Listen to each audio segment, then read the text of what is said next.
Cape Town has got this nickname, the Tavern of the Sea. So when you came here and you were sick, they would give you wine.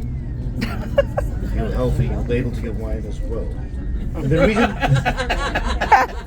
reason for that was when the Dutch noticed when the ships came into the halfway station, the Spanish, the French, Portuguese officers on those ships was always in good health. And the question was posed to them, why are you always in good health and the rest of your shipmates are beset with scurvy? They replied, after the first 2 weeks, we don't drink water anymore. We only drink fortified wine. And they would drink water only if the water was boiled.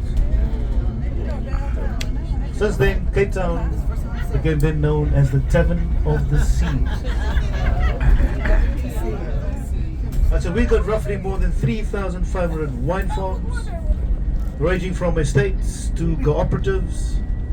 These days, because of influences, any person can start the label. They don't even need to make the wine. They go to a winery, they talk to the farmers that own, they say, I would love to have my own wine. This is what I want the wine to taste like. They will produce it for you, label it for you, and you just do the marketing. So people come from all over the world to taste South African wines, and then they are influenced because of those personalities.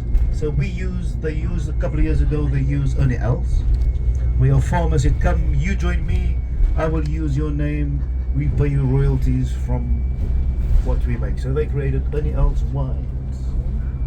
And people came from Europe, crazy to drink Ernie Els wines, paying inflated prices for very young wines.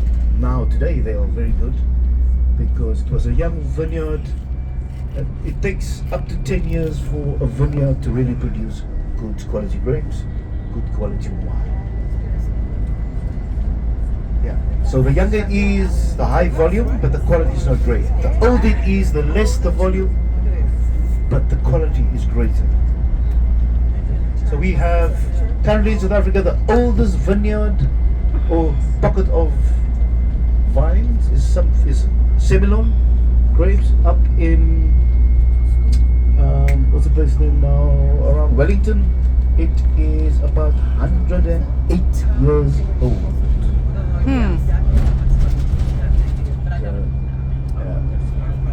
And then we've got these days people coming from all over the world to buy wine farms.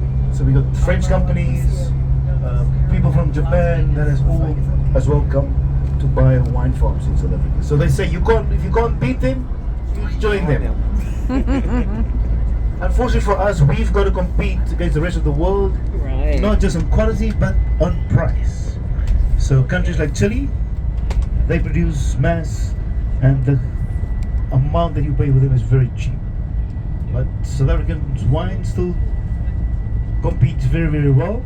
Might be the 9th biggest producer of wine in the world. And since the reintroduction of South Africa in 1992 actually, after Nelson Mandela was released, and when Nelson Mandela celebrated his freedom with a sip of Rubicon wines from the Miralist wine farm, everybody said, but if he's drinking it must still be great. Right, so I hope you guys are going to have that experience today, that you're going to be wowed by the wine farm we're going to, Seven Sisters. Started by one of the sisters, but then she brought in her other sisters as well, calling a label the Seven Sisters. If I can remember correctly, I think the first huge company she supplied in the US was Texaco, I think, if I'm correct. Can't remember so well these days. So what we're going to do is play you some music as we're going. You actually came for the jazz festival.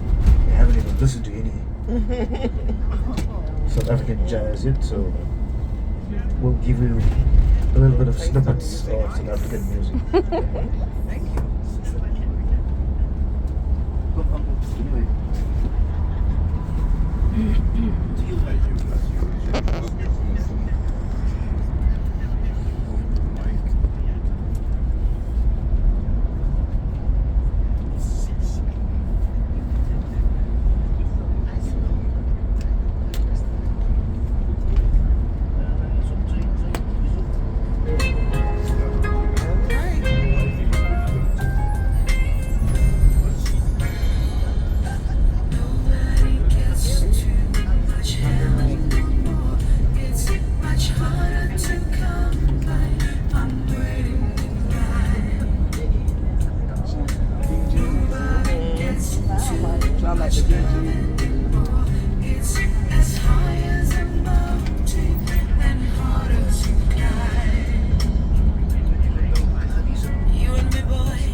the Seven Sisters Winery, and we are listening to a little South African jazz on our way.